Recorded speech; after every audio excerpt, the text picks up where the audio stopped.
The dawn spire drifted silently through the golden bridge of light. Outside, space shimmered with colors unseen by human eyes, blues that glowed like living water, and silver streaks that pulsed like heartbeats. The ring of silence was now far behind them, shining faintly like a guardian star. Eli sat quietly in the pilot's seat, his eyes fixed on the stars ahead. Every sensor showed stable readings. Every system worked perfectly, but his thoughts were elsewhere, on the promise that had brought him here. Lena sat beside him, her hand resting on the control panel. "It feels different," she said softly. "The stars look closer somehow." Eli smiled. "Maybe they are, or maybe we're just seeing them the way we always dreamed to." For a long moment, neither spoke. The hum of the engines was calm and steady, almost like a heartbeat, a rhythm of peace after years of struggle. The ship's AI, Solus, broke the silence. "Eli, we are approaching the end of the bridge. Beyond this point, sensors cannot identify any known star systems. We will be the first humans to see what lies ahead." Eli nodded. "Prepare for transition. Keep power levels stable." Solus's light pulsed once in acknowledgement. "Understood." Energy level steady at 95%. Radiation minimal. Gravitational flow smooth. Lena looked out the viewport. "Do you think the ring will stay open?" Eli considered the question. "Maybe. Or maybe it will wait for someone else who needs it. Someone who still believes in something enough to reach for it." Lena smiled faintly. "Like we did," he nodded. "Exactly like we did." As the dawn spire neared the end of the bridge, the corridor began to fade, replaced by open space, vast, endless, and beautiful. Ahead of them was a glowing star surrounded by several planets. The systems here were young, newly formed, untouched by any known traveler. "New worlds," Eli whispered. "We actually made it." Solus's voice sounded almost proud. "Coordinates logged. These systems will be recorded as the Orion expansion sector, the first human-discovered galaxy beyond mapped space." Eli's chest filled with quiet pride. "Send the signal back to Orion 7. Let them know humanity has crossed the void." "Signal prepared," Solus said. "However, transmission time will take several months. The distance is beyond normal communication speed." "That's fine," Eli replied. "As long as they know we kept the promise." Lena stood up and looked through the viewport, her reflection soft in the glass. "It's strange," she said. "We came all this way and yet it feels like home." Eli smiled. "Maybe home isn't a place. Maybe it's the people who keep their promises." She turned to him and laughed gently. "You always were too serious, Eli Grant." He laughed too, the sound light and human filling the small cockpit with warmth. For the first time in years, he allowed himself to relax. They began exploring the nearby system. The first planet they scanned was covered in green oceans and silver clouds. Its atmosphere shimmered with oxygen and nitrogen, breathable, safe. Solus projected the image onto the main screen. Preliminary analysis complete. Planet suitable for future settlement. Temperature moderate. Gravity stable. Lena's eyes widened. "Eli, this could be humanity's new frontier." He looked at the glowing planet and nodded slowly. "Then let's name it." After a moment, she said softly, "Let's call it Promise." Eli smiled. "Perfect." The AI recorded the name, marking it forever in its logs. Planet Promise, discovered by humans. Through hope and loyalty. They spent several days orbiting the planet, collecting data and mapping its surface. The sky was filled with auroras and its oceans sparkled under twin suns. It felt alive, untouched, and welcoming. During those days, Eli repaired the ship's systems and stored samples from the upper atmosphere. Lena helped record everything for future explorers. They worked side by side, often sharing quiet smiles and soft laughter. At night, when the stars shone brighter than ever, they would sit near the viewport, watching the new world below. "You know," Lena said one night, "if we send this data back, humanity will follow. Colonies will grow here. People will walk under that sky." Eli nodded. That's what the ring wanted. Not to give us power, but to remind us that we always reach forward. That's what makes humans special. Lena looked thoughtful. "Do you think the builders of the ring knew what we'd become?" Eli smiled softly. "Maybe they hoped we'd remember what matters. That's probably why it answered my promise. Not because it was big or heroic, but because it was real." Weeks passed. The ship orbited peacefully, collecting more data, sending signals back through the ring's corridor. Eli repaired the last of the damaged systems and prepared for the journey home. One morning, while checking the comm logs, Solace reported something new. Eli, message received. Partial transmission from Orion 7 colony. They received your signal. Humanity is preparing an expedition to follow your path. Eli froze. They got it? Yes, Solace confirmed. They are calling it the Dawn Project. They will use your data to recreate the bridge route. Lena smiled, tears in her eyes. We did it, Eli. We didn't just find each other. We gave humanity a new future. Eli took her hand gently. It wasn't me alone. It was our promise. It was human spirit. That's something even the stars can't destroy. Before their return journey, Eli and Lena placed a small beacon on the surface of Planet Promise. The beacon carried a simple message engraved in shining letters. For all who follow, remember that hope builds bridges and promises light the way. Eli Grant and Lena Voss, humanity's first explorers beyond the ring. When they watched the beacon activate, sending its signal into the sky, Eli felt something deep inside him. Peace. Not pride, not fame, but the quiet satisfaction of a dream fulfilled. The trip back through the ring was calm. The golden corridor opened once more as they approached, its light greeting them like an old friend. As they entered, the structure pulsed brightly, recognizing them. The same voice that once spoke before now returned, gentle and warm. Promise kept. Legacy begun. Humanity walks forward, Eli smiled. Thank you, he whispered. We'll make it worth your gift. Lena looked at the shining walls. It's beautiful. It feels like it's alive. It is, Eli said softly. In its own way. Maybe it always wanted to see what humans could become. The ring glowed brighter, as if nodding in agreement. Then the corridor shifted, and they were carried swiftly back toward their home galaxy. When the Dawn Spire finally reached known space, the colonies were waiting. Earth's fleet hailed them with cheers and light. The transmission they sent had traveled months ahead, and now humanity celebrated the return of the explorers who had crossed beyond all maps.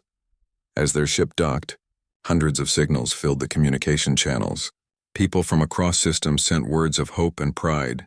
Welcome home, Dawnspire. Humanity thanks you. You've shown us who we really are. Eli and Lena stood side by side, watching the messages appear one after another. Lena looked at him, her eyes glowing with tears. You did it, Eli. You found me. You found a way for all of us. He smiled quietly. No, we did it. You believed when no one else did. That evening, as the stars of Orion 7 filled the sky, Eli and Lena stood outside the docking bay. The old metal ring she had given him so long ago hung on a chain around his neck. He took it off slowly, then gently placed it on her hand. Remember? He said softly. You told me to return it when we met among the stars. Lena smiled, eyes shining. And now you have. She slipped the ring onto her finger. I think this promise has become something much bigger than us. Eli nodded. It always was. It wasn't just about us. It was about what humans can do when they keep their word, when they believe in something good. They both looked up at the night sky. Somewhere far beyond, the ring of silence still glowed faintly, its golden light now part of the stars themselves. Eli whispered, We kept our promise, and now, humanity will keep its own. The stars shimmered brighter as if listening, as if the universe itself agreed. Morning light poured into the grand hall of the Zalari Palace, painting the walls with gold and silver hues. The once silent corridors now buzzed with whispers. The lost princess had returned, brought home by a human soldier. Every Zalari who passed by lowered their head in awe and disbelief. Some wept openly. Queen Seraphine stood by a large crystal window holding her daughter Lyra close. She still found it hard to believe that the warmth she felt against her arms was real. For so many years she had thought Lyra gone forever, lost to the chaos of rebellion and war. Now Lyra was safe, and the one who had brought her home, a human soldier named Ethan Cross, stood quietly at the far side of the room, watching the mother and daughter with a gentle smile. The queen turned her eyes toward him. You have done more than I can ever repay, she said softly.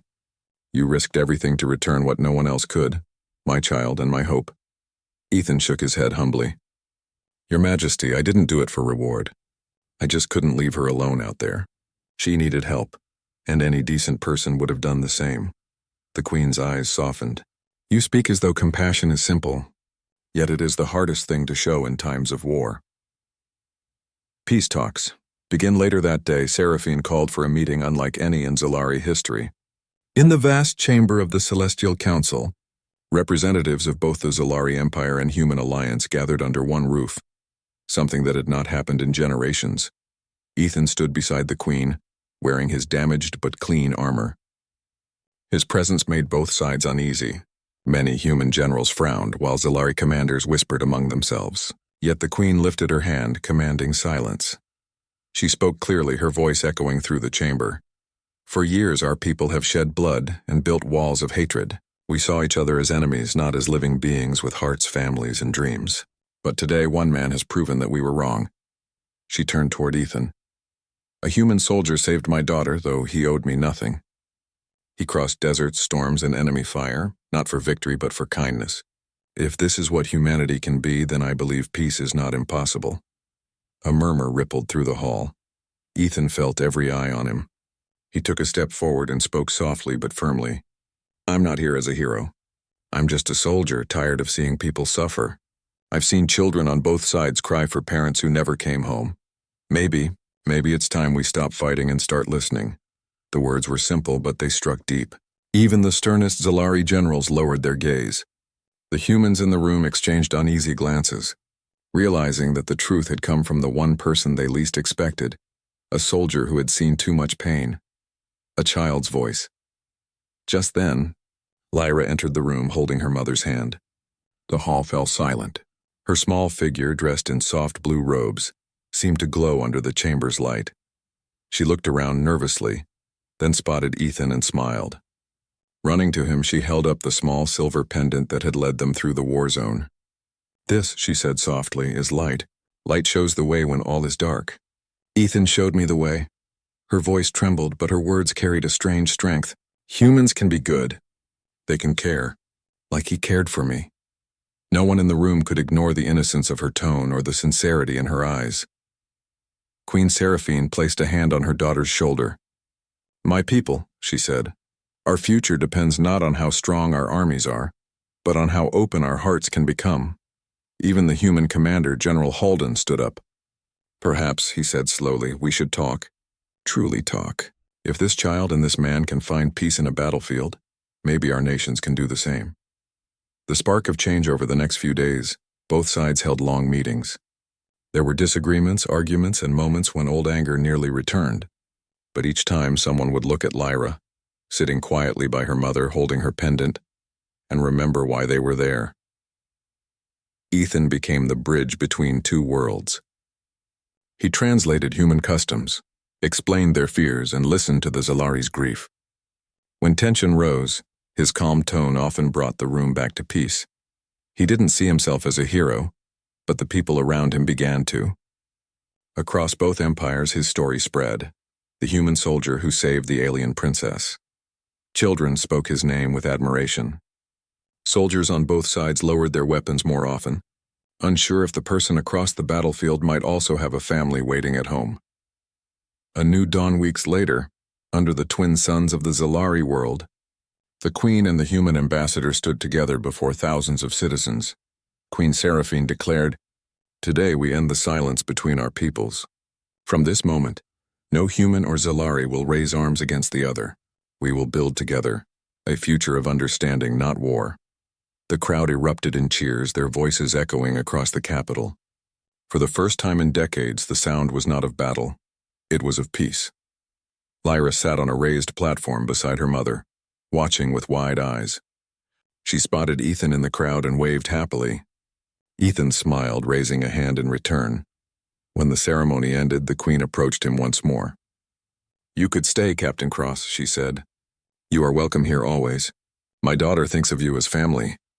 Ethan looked toward Lyra, who was running toward him, arms open. He knelt and caught her as she jumped into his arms. "Ethan!" she giggled. "You see? No more fighting." He laughed softly. "That's the best news I've heard in years." The Queen smiled at the sight. "You have done more than save my daughter," she said. "You have changed the hearts of millions." The farewell days later, Ethan stood by his shuttle, ready to return to human space. The Zalari sky shimmered with light as flocks of crystal-winged birds soared overhead. Mira and Dev waited by the ramp, checking supplies while Ethan took one last look at the city. Lyra ran to him once more, carrying a small pendant, a new one, made of silver and blue stone. "For you," she said, placing it in his hand. "So you never forget us." Ethan knelt and smiled warmly. "I could never forget you, Lyra." The Queen approached, her long robes flowing like water. "Captain Cross," she said quietly, "I once thought humans were only destroyers, but you have proven that they can also heal. Wherever you go, know that the Zalari will remember you." Ethan bowed slightly. "Thank you, Your Majesty. Maybe someday our children won't even know what war means." She nodded. "That is my hope as well." As the shuttle engines began to hum, Lyra waved both hands. "Goodbye, Ethan." Ethan smiled through the window. "Goodbye, little one. Stay brave." The ship rose slowly into the bright morning sky, leaving behind trails of light. The Queen held her daughter close as they watched it disappear beyond the clouds. A legend.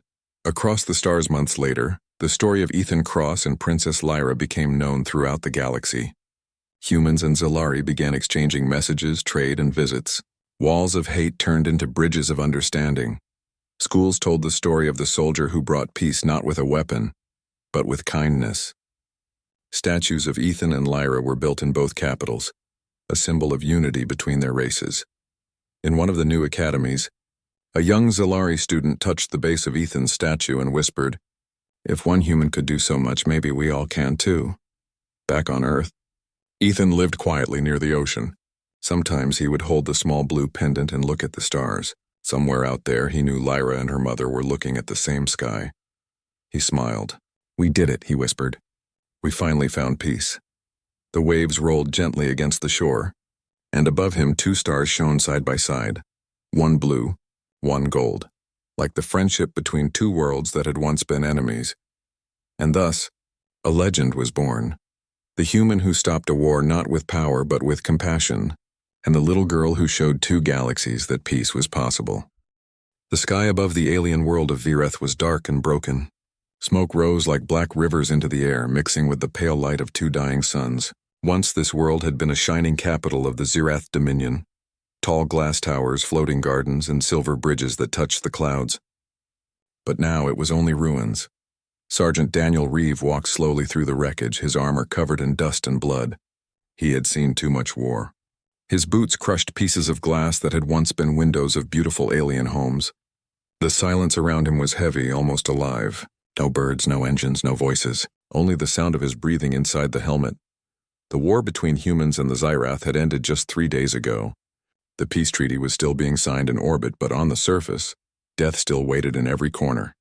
Unexploded weapons, hungry machines, broken cities. Daniel was not supposed to be here. His unit had already left, but he had stayed behind, searching for survivors both human and alien. Maybe it was guilt, maybe something else. He didn't know anymore. As he walked through a collapsed building, his scanner beeped faintly. A small, weak life signal. He frowned.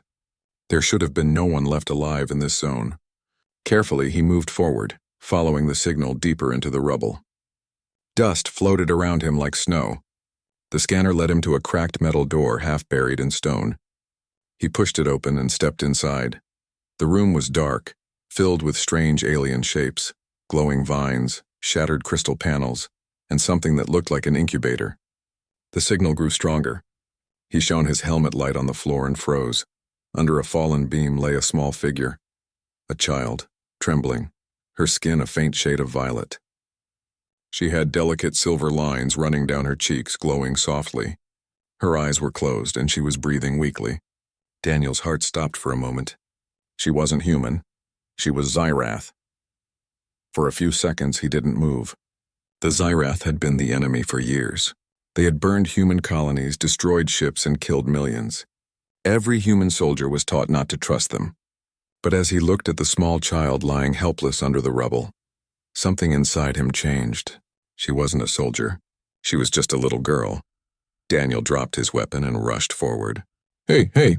It's okay," he said softly, his voice echoing in his helmet.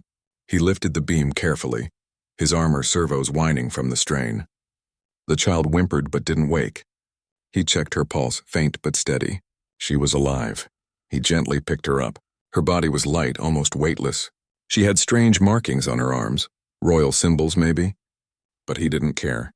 He wrapped her in his emergency cloak to keep her warm and activated his suit's med pack. The small injector hissed as it sprayed oxygen-rich mist around her. The readings on his visor improved a little. When the child finally opened her eyes, they shone like tiny stars, bright silver, full of fear and confusion.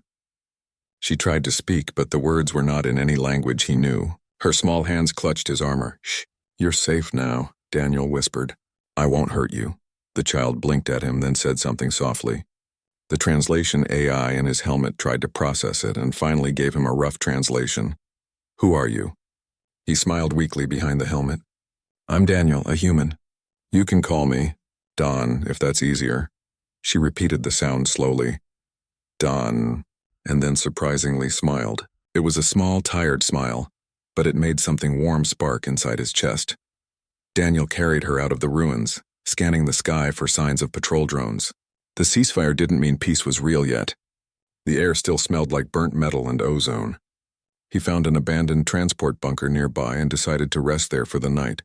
Inside, he laid her on a soft pile of fabric and lit a small plasma lamp. The glow filled the dark room, revealing the child's face clearly for the first time. Her skin was smooth and faintly glowing, her hair silver like moonlight. She was beautiful, not in a human way, but in a strange, peaceful way that made him forget the ugliness of war. She looked around curiously, touching his helmet and the lamp. "Don," she said again, pointing to herself. "Lyra, Lyra," Daniel repeated. "That's your name?" She nodded. Then she pointed to the broken city outside. Her face fell. Even though he couldn't understand her language completely, he could read the sadness in her eyes. She had lost everything. Daniel sighed and sat beside her. "Yeah," he murmured. "Me too."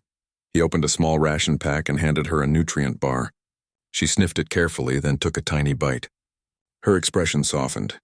Soon she began to eat quietly. He chuckled. "Guess human food isn't that bad, huh?" Lyra tilted her head and tried to smile again. The sound of her soft laughter filled the bunker for a brief moment. It had been so long since Daniel had heard laughter. Any laughter. It felt like hearing life return to a dead world. As night fell, Daniel checked his communicator. The signal to the human base was weak. The extraction ship was scheduled to leave in less than 40 hours.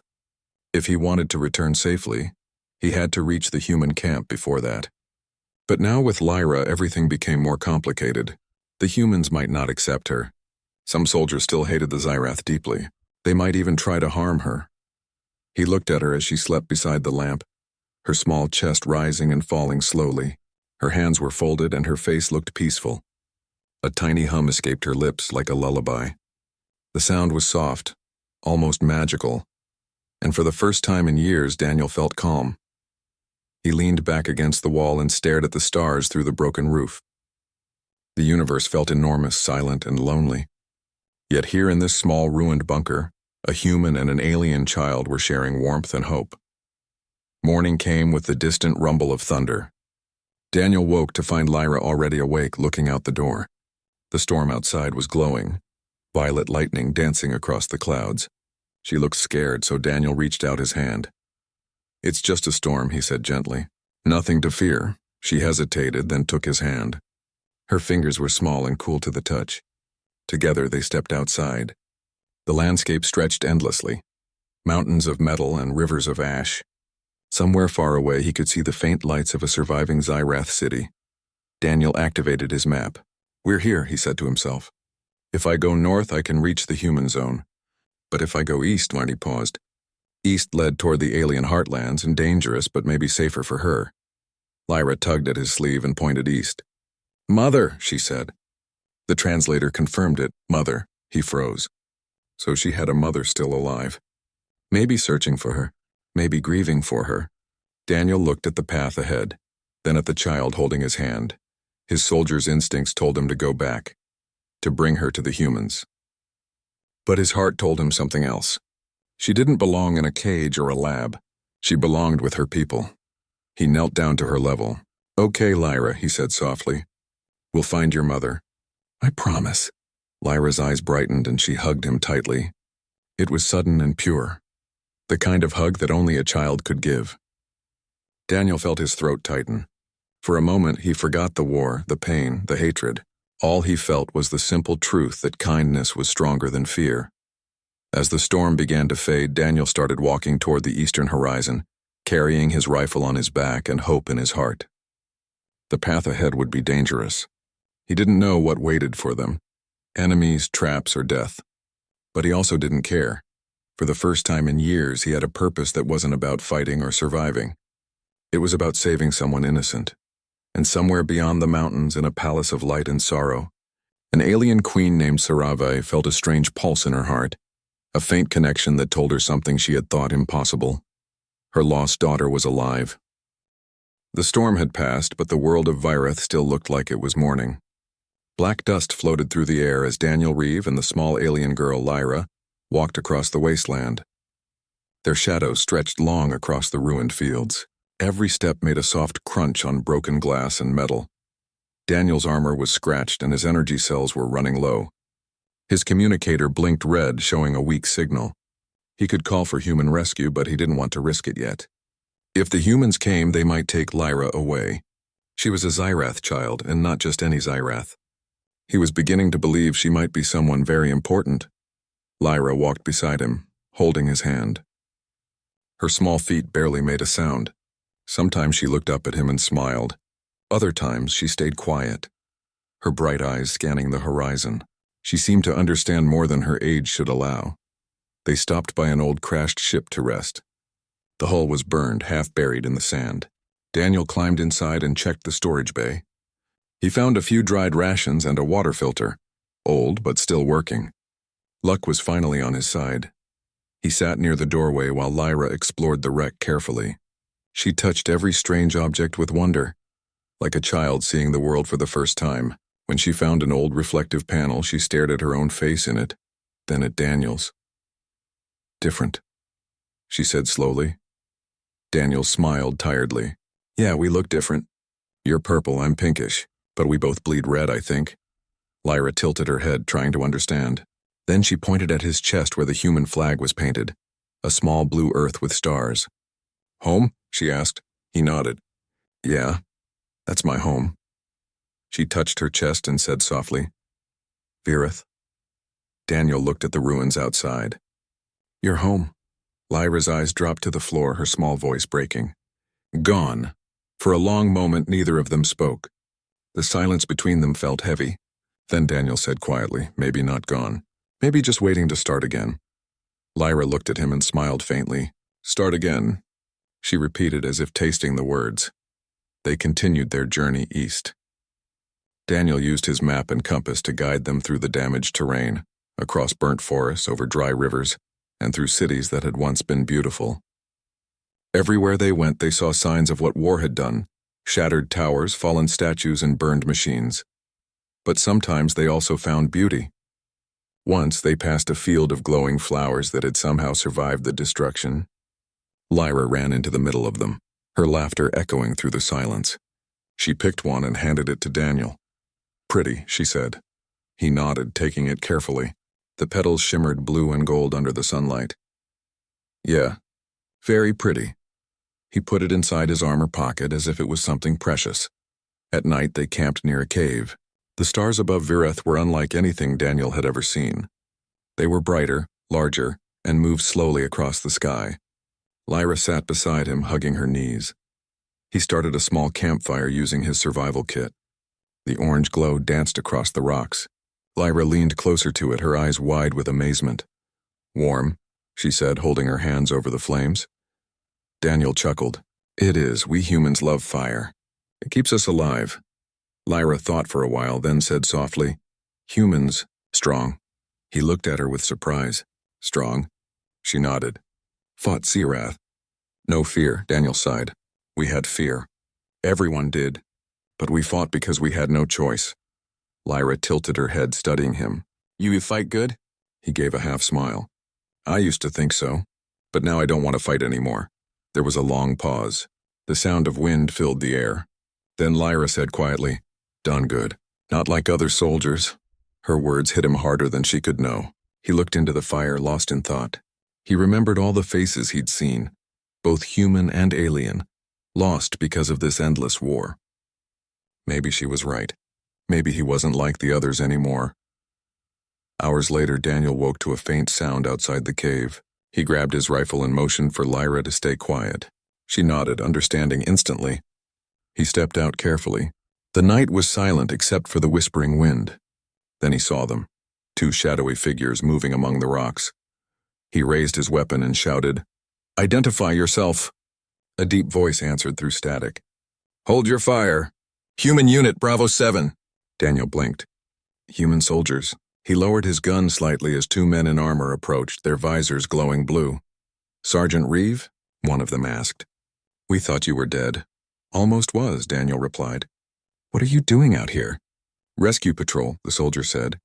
"We're sweeping the area for survivors. The evac ship leaves in 10 hours. He looked around. "You alone?" Daniel hesitated. Then Lyra stepped out of the cave, holding the small flower he'd kept in his pocket. The soldiers froze. "What the hell?" one of them started. "She's just a child," Daniel said quickly. "Don't point your weapons." "She's a Xyrath," the other said harshly. "She shouldn't even be alive." "She's no threat," Daniel said firmly. "She was trapped. I saved her." The first soldier frowned. "Orders are clear, Sergeant. We can't bring an alien with us. Especially not one of them." Daniel's hand tightened on his rifle. "Then I'll go alone." The soldiers exchanged uneasy looks. They knew Daniel's reputation, a decorated hero, a man who'd saved more lives than most. After a moment, the first soldier sighed. "Fine, but you're on your own. Command won't like it." "I'll take that risk," Daniel said. The soldiers nodded and turned back toward the north. One of them muttered, "You're crazy, Reeve, but maybe crazy's what peace needs." When they were gone, Lyra came up beside Daniel. "Friends?" she asked quietly. Daniel looked after the patrol lights fading into the dark. "Not really," he said softly, "just people still learning how to be human." They walked again the next morning. The air was warmer and the clouds finally began to clear. Daniel's armor battery was running low, but his spirits were stronger than before. Lyra's presence gave him purpose. As they climbed a hill, Lyra suddenly stopped and pointed ahead. "Look," she said. In the distance, beyond the valley, stood tall spires of shining light, a surviving Xyrath city, untouched by war. Its towers glowed silver and blue against the rising sun. Daniel stared in awe.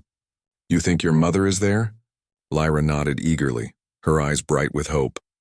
He knelt beside her. "That's a long way, Lyra. It won't be easy."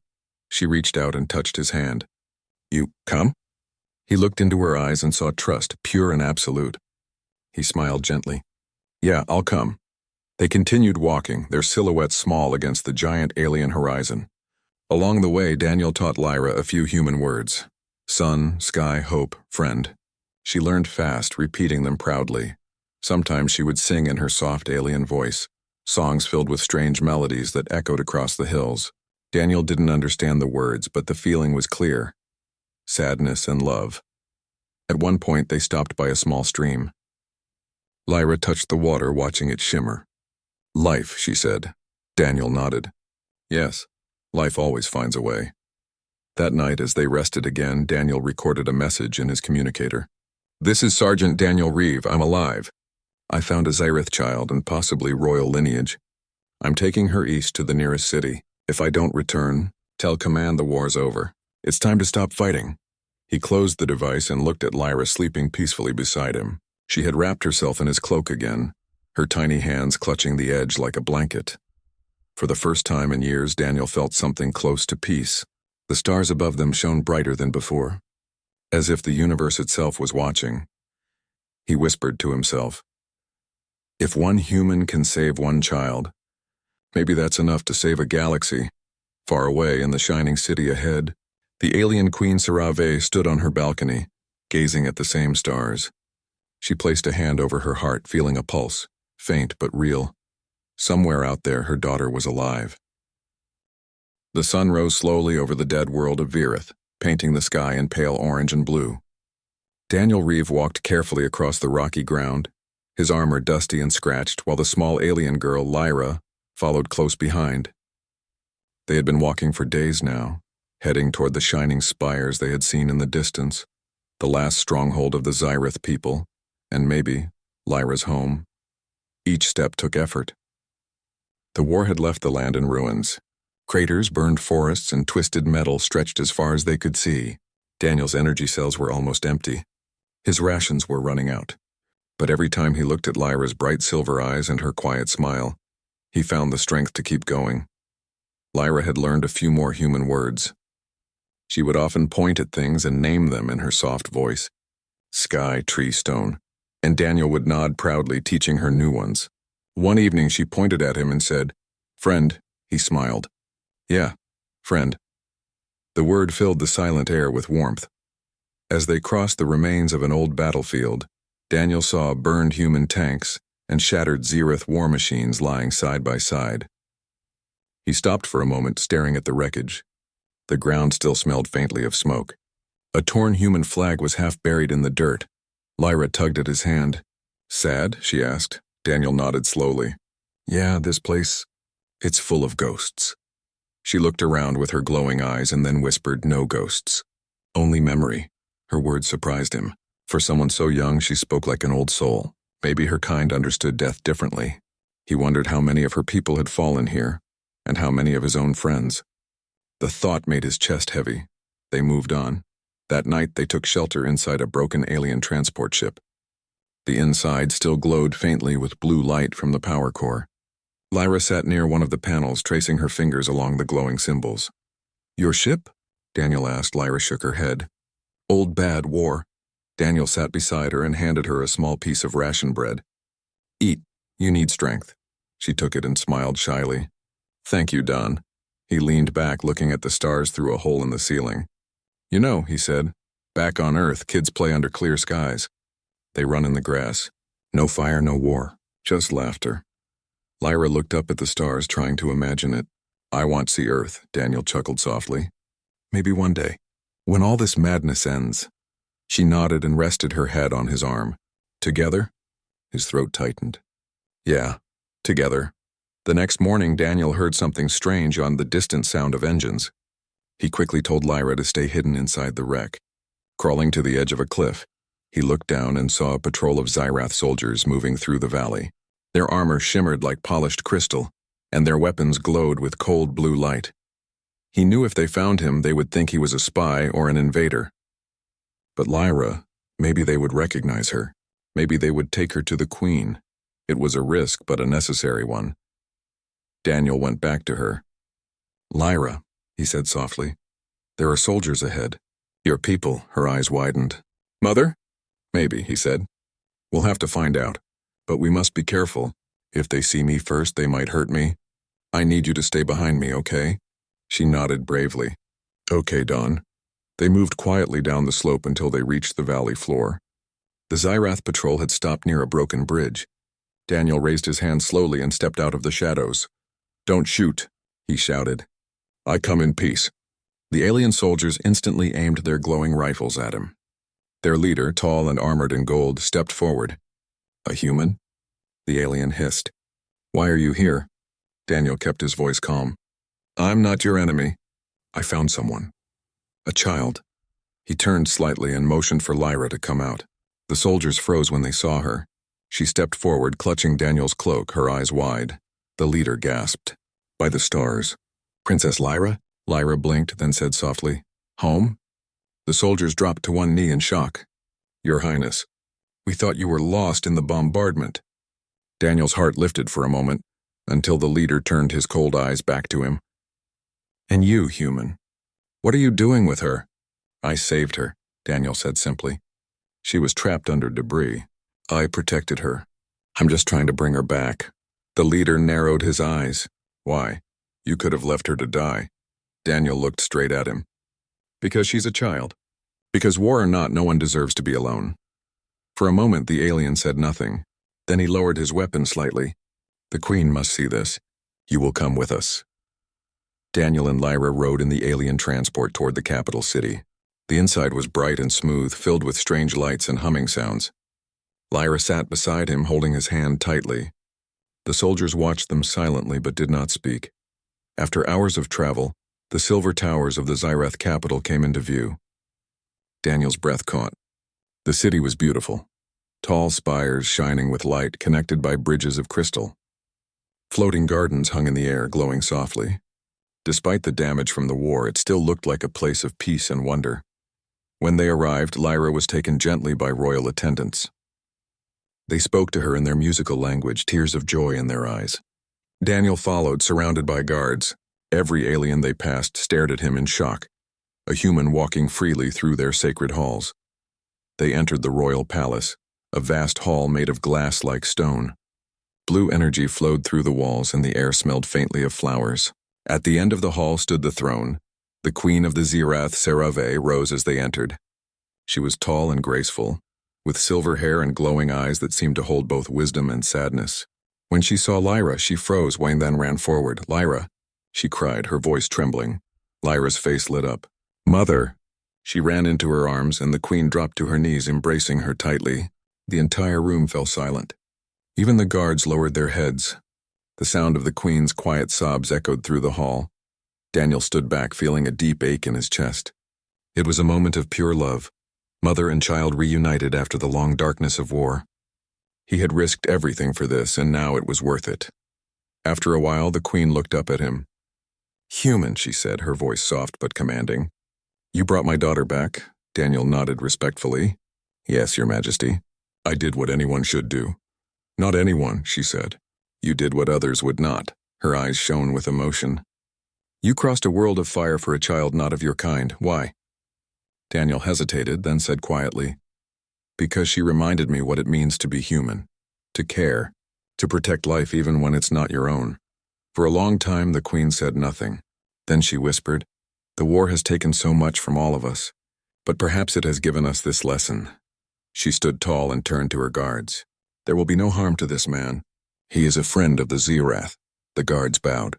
Daniel exhaled in relief. Lyra looked at him and smiled through her tears. "Don stay?" she asked hopefully. He smiled sadly. "Not forever, little one, but I'll stay long enough to make sure you're safe."